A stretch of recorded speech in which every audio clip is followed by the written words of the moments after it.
Air commander Khalid Chishti साहब जो अमेरिकी सदर हैं वो बड़ा उनकी डिसेप्टिव है। जून में भी जब उन्होंने अटैक किया था तो उस वक्त वो पहले को 15 रोज़ का जिक्र कर, बाद दूसरे तीसरे रोज़ ही उन्होंने हमला कर दिया। अभी भी उनके मुतल्लिक आप श्योरली प्रिडिक्ट नहीं कर सकते कि वो क्या करना चाहते हैं। कुछ तो उनकी लीडरशिप की स्टाइल ही कुछ बहुत डिफरेंट है, रवायती अंदाज नहीं है उनका। जो पुराने अमरीकी सदूर थे उनसे वो बिल्कुल डिफरेंट उनका स्टाइल है। तो अभी बाज़ लोगों का ख्याल ये है और बाज़ ईरानियन लीडर्स का भी ख्याल ये है कि वो टाइम बाय कर रहे हैं। उन्होंने ऑयल मार्केट्स के अंदर बहुत ज़्यादा उतार चढ़ाव था। मिडल ईस्ट वाला जो ऑयल है, दुबई और ओमान वाला, वो $160 तक क्रूड चला गया था। 190 $195 पे डीजल बिक रहा था। तो उन्होंने मार्केट्स को थोड़ा सा नीचे ले आए हैं। और इसी तरीके से यूएस ट्रेजरीज के ऊपर बहुत प्रेशर आ रहा था और कभी इम्कान ये था कि फेडरल रिजर्व जो है नेक्स्ट रिव्यू के अंदर वो रेट इंक्रीज़ कर देगा। तो वो कुछ ऑब्जेक्टिव्स उन्होंने अचीव करने की कोशिश की है।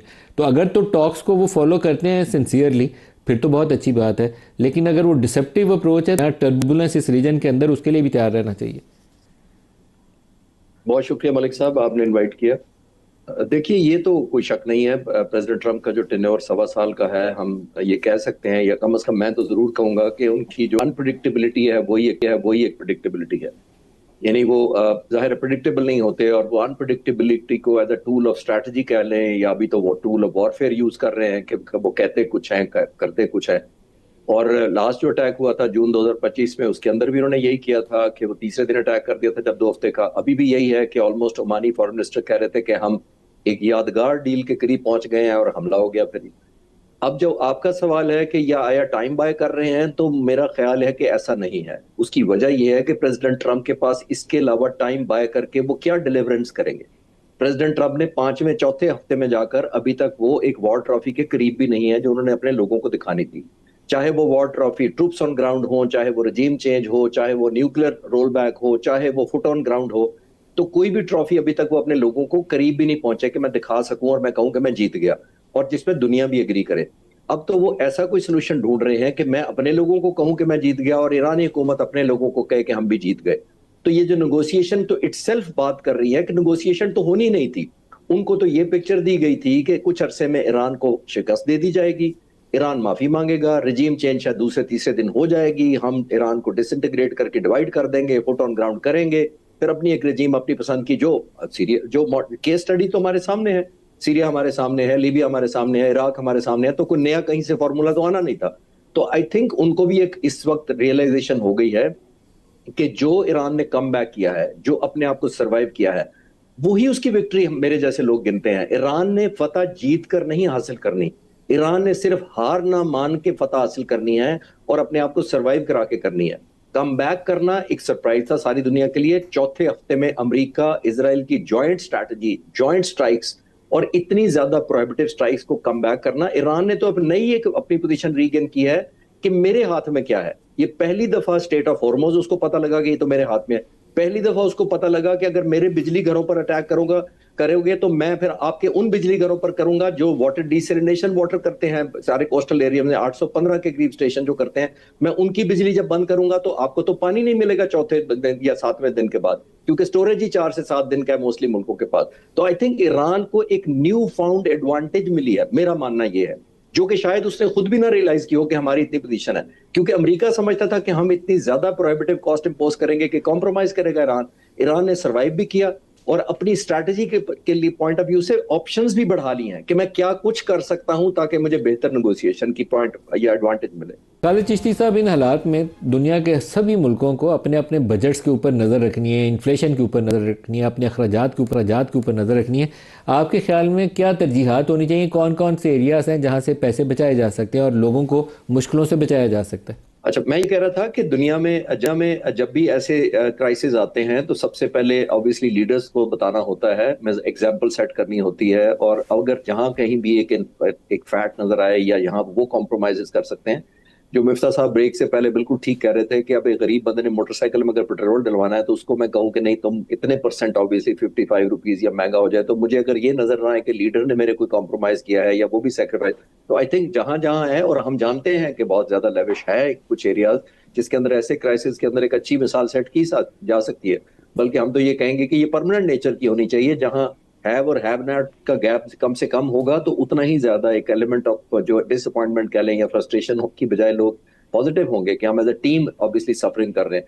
और ये तो दुनिया सब में होता है कि जब लीडर करता है, आप पुराने नबी करीम सल्लल्लाहु अलैहि वसल्लम के जमाने में चले जाए, पत्थर पे पेट पहले वो रखते थे, फिर ऑब्वियसली फिर ये सेक्रीफाइसेस लोग देने को तैयार होते हैं। तो आई थिंक एग्जाम्पल से सेट होगा। अगर सिर्फ वन साइडेड अगर आप रूल डाउन करेंगे, ऐसी चीजें जो ऑब्वियसली एक लग्जरी मोड में आती हैं या प्रिविलेजेस में आती हैं, वहां से टारगेट करने से मेरा ख्याल है ज्यादा होगा, ताकि आवाम पर जो जाहिर है जिनकी अफोर्डेबिलिटी पहले ही बहुत मार्जिनलाइज हुई हुई है, उसको इफेक्ट कम से कम। खालिद चिश्ती साहब, जो इस वक्त ईरान वॉर को तो हम डिस्कस कर रहे हैं, लेकिन हमारा दूसरा बॉर्डर जो है उसके भी वल्नरेबिलिटी बहुत ज़्यादा है। इंडियन साइड से भी वल्नरेबिलिटी है, लेकिन अफगानिस्तान वाला मामला जो है उसमें पाकिस्तान इस वक्त कार्रवाई कर रहा है। उसका आगे आपको क्या नज़र आता है?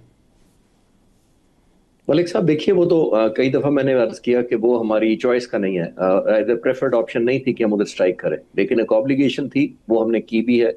और ये भी ऑब्लिगेशन हमने सेल्फ इम्पोज की कि हम उसको वेल मेजर्ड रखेंगे, वेल कैलकुलेटेड रखेंगे और बहुत ही फोकस रखेंगे। हमारी फोर्सेस की अल्हम्दुलिल्लाह कैपेबिलिटी कहीं ज्यादा है कि हम इससे ज्यादा कहीं डेवस्टेशन या डिस्ट्रक्शन जमीन पे क्रिएट कर सकते थे, लेकिन हमने नहीं की, क्योंकि हम चाहते नहीं थे कि ना तो कोई कोलैटरल डैमेज हो। हमें लेटर ऑफ एस्केलेशन कंट्रोल करना चाहते थे, अपने हाथ में रखना चाहते थे।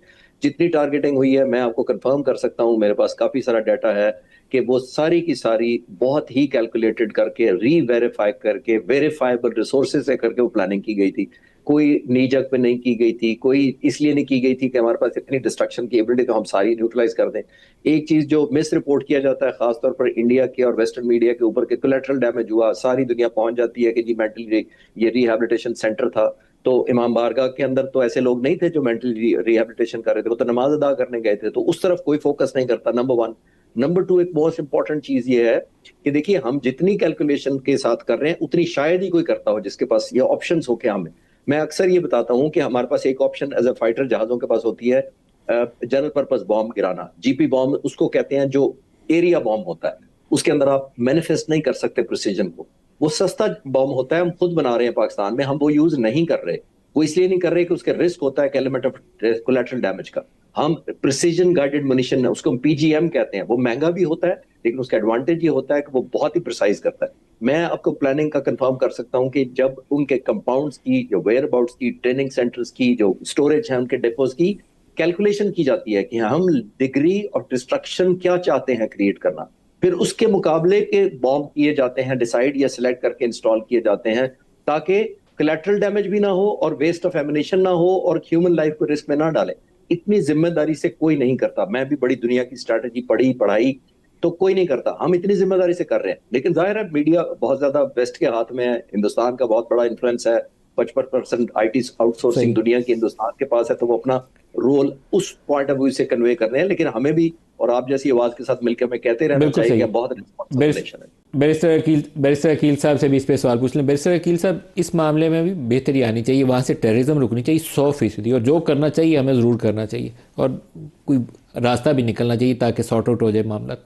नहीं, बिल्कुल आपने दुरुस्त फरमाया मलिक साहब। बात यह है कि मज़ाकरात और डायलॉग की जो बात है वो ज़ाहिरी बात है, वो उसके हवाले से तभी आगे बढ़ेगी बात कि जो दहशतगर्दी तो पूरी कुव्वत से रोकनी चाहिए, कोई कॉम्प्रोमाइज़ नहीं, कोई कॉम्प्रोमाइज़ नहीं, no ifs and no buts. और उसके लिए देखें जो इक़दाम हम उठा रहे हैं बिल्कुल वाज़े तौर पे वो इक़दाम आपके सामने हैं, उसमें तो कोई ऐसी बात नहीं है। लेकिन क्योंकि इस नासूर से जान छुड़ानी है और बेतहाशा मौके दे दिए गए, तो मेरे ख्याल से अब इस मामले के ऊपर जो है तभी बैठक लगनी चाहिए या डायलॉग या डिस्कोर्स की बात हो, जब वाकई संजीदगी हो कि वो उनके खिलाफ एक्शन लेंगे। जब तक वो नतीजा खेज होने की उम्मीद ना हो तब तक वो मेज़ के ऊपर बैठ के कहीं पे मोहर नहीं लगाई। क्योंकि हमने देखे ना, कोशिशें तो कई दफ़ा हो चुकी, लेकिन वो कोई नतीजा खेज कोशिशें तो थी, लेकिन नतीजा तो कोई नतीजा नहीं निकला। वैसे तो वो दोहा प्रोसेस जो था उसी में नतीजा निकलना था, निकला नहीं है।